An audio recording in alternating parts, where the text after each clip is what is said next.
kawalan. Di numero ang galaw ng tao, bawat gawin ay kalkalisyon. Kung narito ako sa isang lugar, di ko maintindihan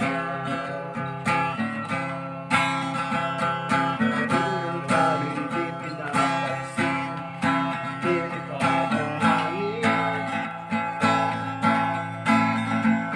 Pagkain sa araw-araw, hindi malaman kung paano pagkasyahin. Lalong mayaman kapag mayaman, lalong naghihirap kapag